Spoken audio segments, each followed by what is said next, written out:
Hello students, welcome to my channel. I am teaching Macbeth written by William Shakespeare.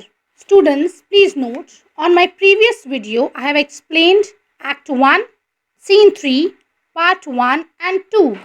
So today I shall continue with Act 1, Scene 3, Part 3. Macbeth. Two truths are told as happy prologues to the swelling act of the imperial theme. I thank you, gentlemen. Aside, students, I shall explain you in detail. Banquo's words of caution about the prophecies failed to cut any ice with Macbeth. यहाँ पे बैंको जो समझाते हैं prophecies के बारे में Macbeth को, यहाँ पे मैकबेथ इस वक्त कुछ भी नहीं समझे हैं. He is so transported in his guilty imaginings by the prophecies of the creature of darkness that he starts speaking in an aside in a grandiose and rather roundabout language. Students, please note, grandiose means impressive. तो यहाँ पे Macbeth जो है अपनी prophecies के बारे में सोचने लगे हैं और काफ़ी अलग से जाके सोच रहे हैं और काफ़ी ग्रैंड जो यानी कि इम्प्रेसिव वे में सोच रहे हैं. राउंड अबाउट यानी कि कुछ फिक्स नहीं है उनके दिमाग में, बट उनके दिमाग में बहुत सारे ख्याल आ रहे हैं. He avoids plain words as he shrinks from mentioning the truth to himself.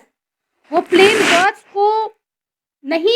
Plane words से नहीं बोल पा रहे हैं क्योंकि वो खुद ही घबराए हुए हैं ये सच्चाई को एक्सेप्ट करने के लिए.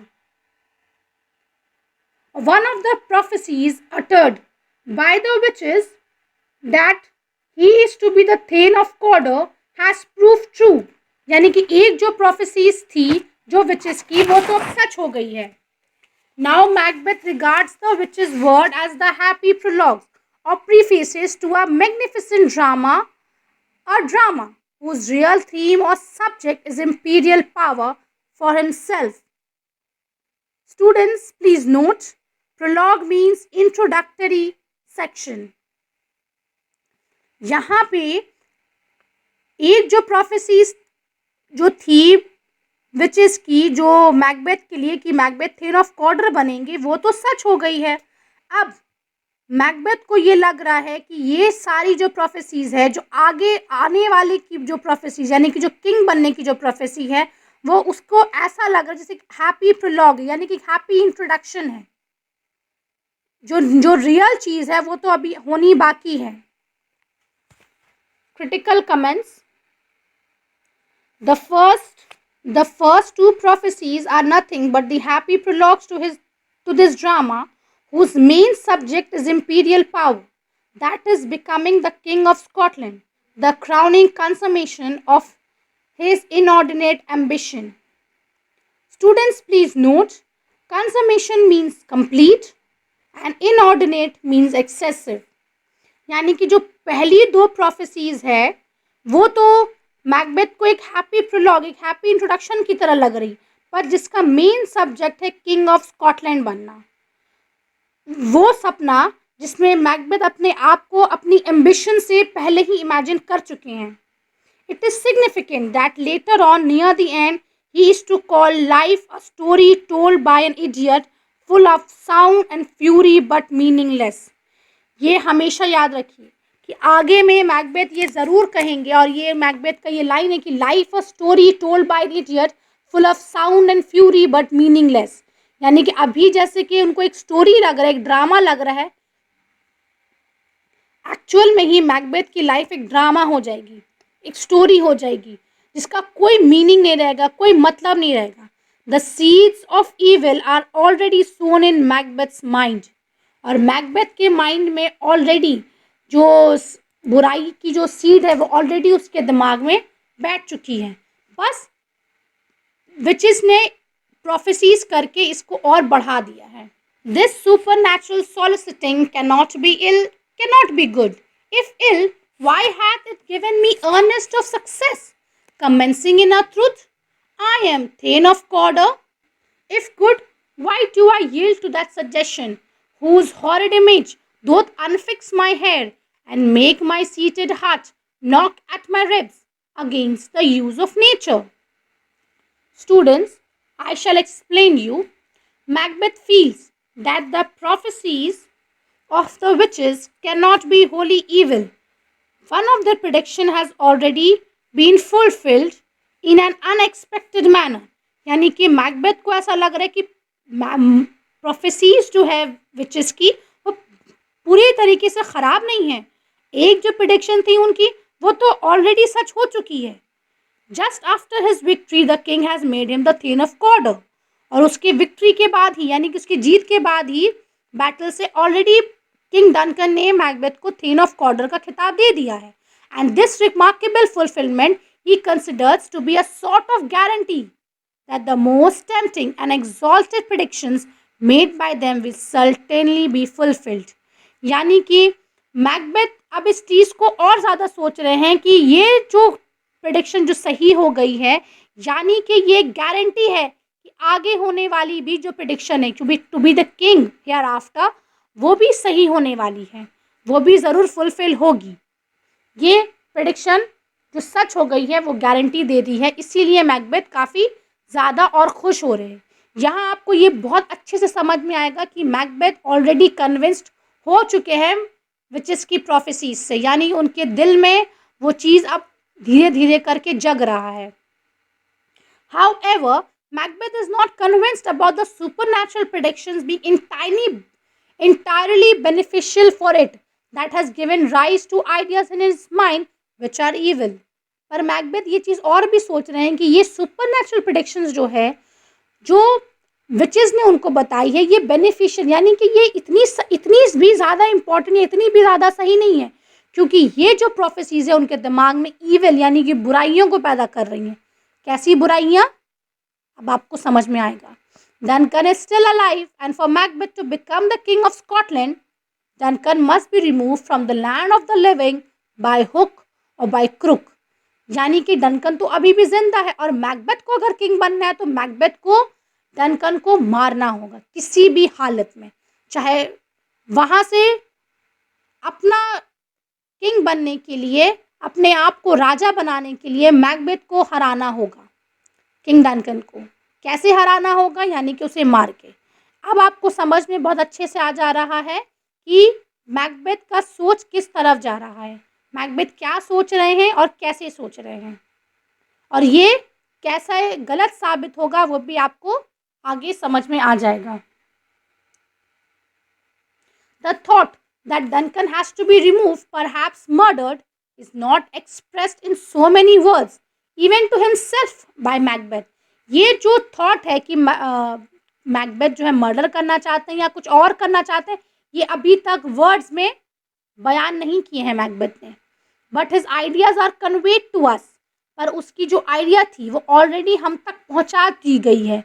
Bye his expressed reaction to the thought he shudders at it. It causes his hair to stand on and make his normally beating heart to throb violently in an unusual manner. क्योंकि उनके दिल की धड़कन बढ़ गई थी, उनके रुआं खड़े हो गए थे. इससे ये पता चलता है कि वो ज़रूर कुछ ईविल सोच रहे थे, वो चीज़ सोच रहे थे जो उन्हें नहीं सोचना चाहिए था, यानी कि मर्डर के बारे में. क्योंकि जब हमारे दिल में ऐसे कोई ख्याल आते हैं जो चीज़ हम नहीं करना चाहते हैं, यही सारे ख्यालात हमारे इमोशंस को और ज़्यादा फ्लक्चुएट करते हैं, यानी कि हमारे इमोशंस को एक जगह रहने नहीं देते, हमारे हार्ट बीट्स को बढ़ा देते हैं, हमारे सोचने के पावर को ख़त्म कर देते हैं. Critical comments. The aside of Macbeth has great dramatic significance. ये असाइड यानी कि मैकबेथ जो अपने आप से बात कर रही हैं बहुत ही इस ड्रामा का सबसे इम्पॉर्टेंट पार्ट है. The seeds of evil have sprouted in Macbeth's mind. जो बुराई की जो जड़ है वो ऑलरेडी मैकबेथ के अंदर पैदा हो चुकी है. For the first time Macbeth feels the reality of his intention to murder Duncan. यानी कि यहीं पे आपको पता चल जाएगा कि मैकबेथ ने पहली बार किंग डनकन को मारने का सोचा है. But he is not ready to express it even to himself in clear term. पर वो इस चीज़ को एक्सेप्ट करने में अभी बिल्कुल भी बट वो अभी इस चीज़ को एक्सेप्ट करने के हालत में नहीं है. His character is thus built up imaginative, sensitive but very ambitious as well. यहाँ से हम लोगों को पता चलता है कि मैकबेथ काफ़ी इमेजिनेटिव है, सोचने वाले हैं, और सेंसिटिव भी हैं, क्योंकि जब सोचने से वो घबरा भी रहे हैं, पर एम्बिशियस भी है, यानी कि उन्हें अपनी एम्बिशन को पूरा करना भी है. In this scene, the lines of soliloquy clearly brings out the truth that the idea of murdering the king for securing the crown had not been planted in his mind, but by the witches it had long exerted in the subconscious level of his mind. ये scene हमें बहुत अच्छे से बताता है कि Macbeth क्या ये सोच कि किंग डनकन को मारने का ये विचेस ने नहीं पैदा किया था, ये ऑलरेडी उनके सबकॉन्शियस लेवल में था. हाँ, the witches merely drew out what was already there. हाँ, विचेस ने उस चीज़ को बाहर निकाल दिया था. मैंने आपको ये चीज़ पहले भी बताई है कि विचेस उन्हीं लोगों को अपना शिकार बनाती हैं जो जिनके दिल में बुराइयां होती हैं, पर उस बुराई को रास्ता दिखाती हैं विचेस. जैसे कि यहाँ पे मैकबेथ के दिल में कहीं ना कहीं था, पर मैकबेथ ने इस चीज़ को अपने दिल में नहीं लाया था, पर विचेस ये दिल में लाने के एक तरीके का एक रास्ता थी, एक ज़रिया थी.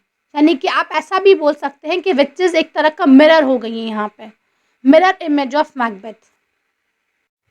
Macbeth, present fears are less than horrible imaginings. My thought, whose murder yet is but fantastical, shakes so my single state of man that function is smoothed in some rise and nothing but what is not.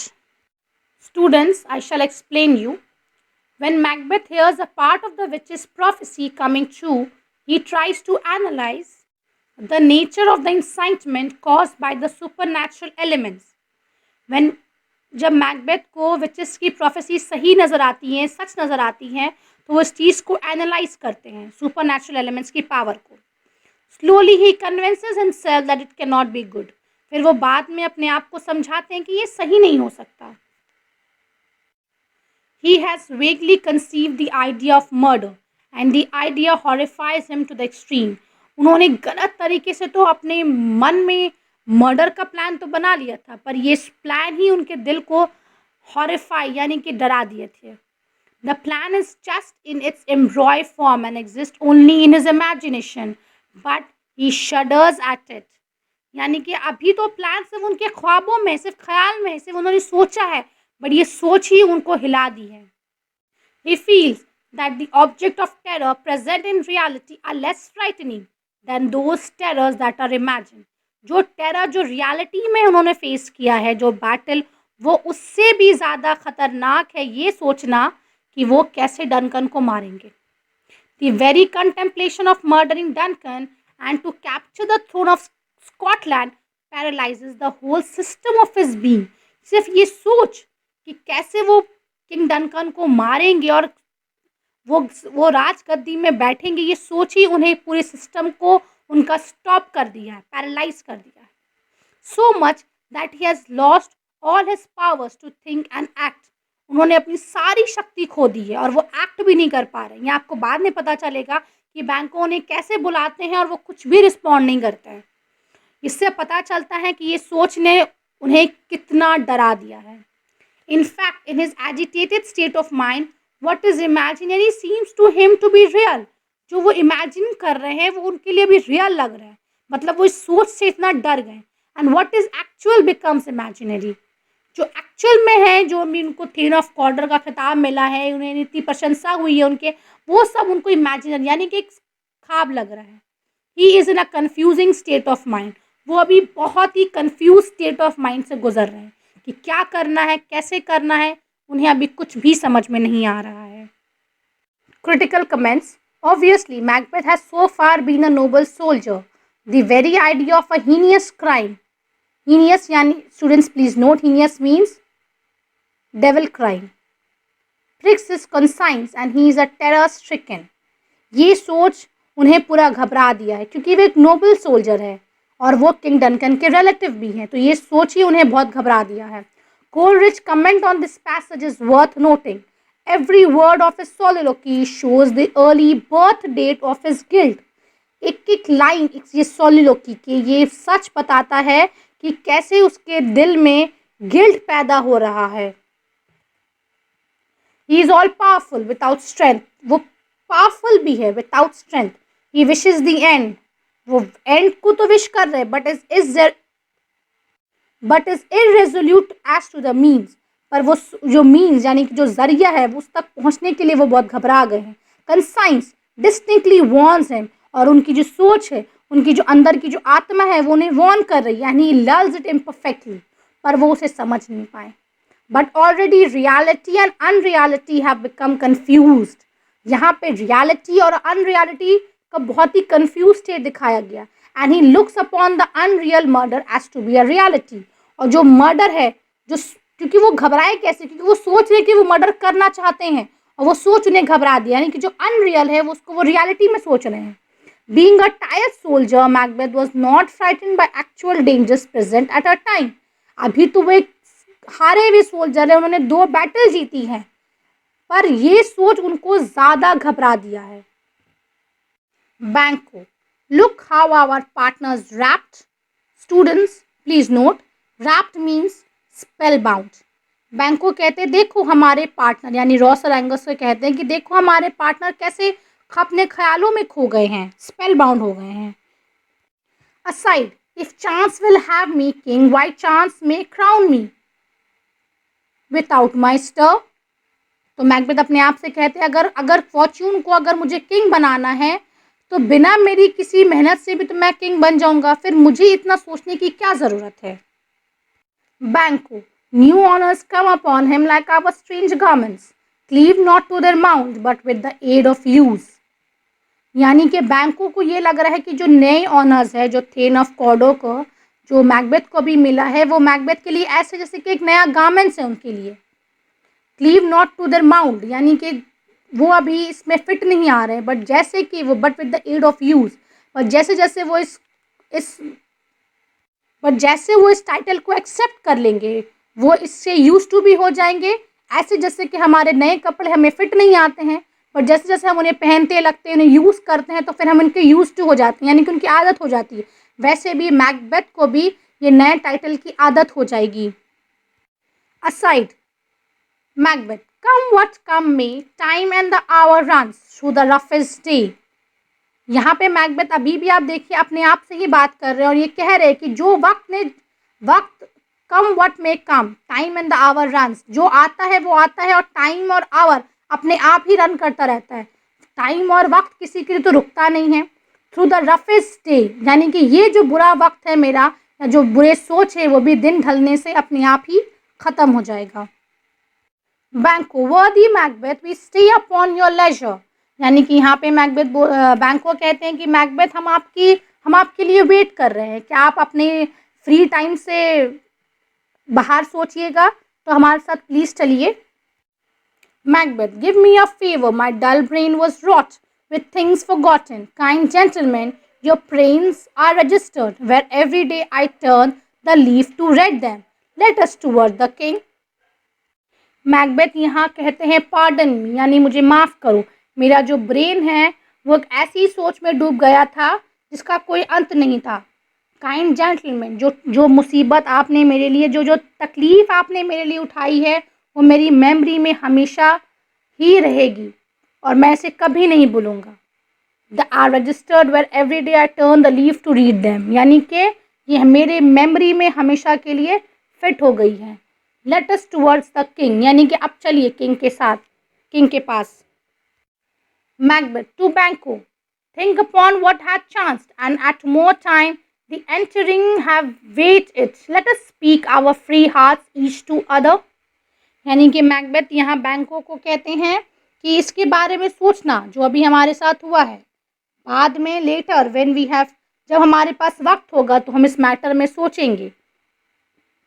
The interim having waited, यानी कि जब ये हमारे पास वक्त होगा।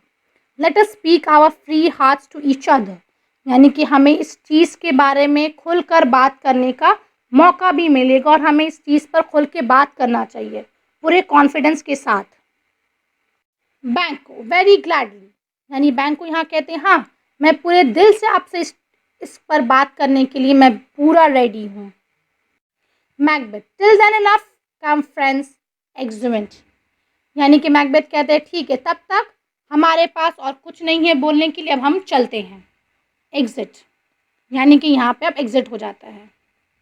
Okay students, thank you very much for watching the next act, scene 4.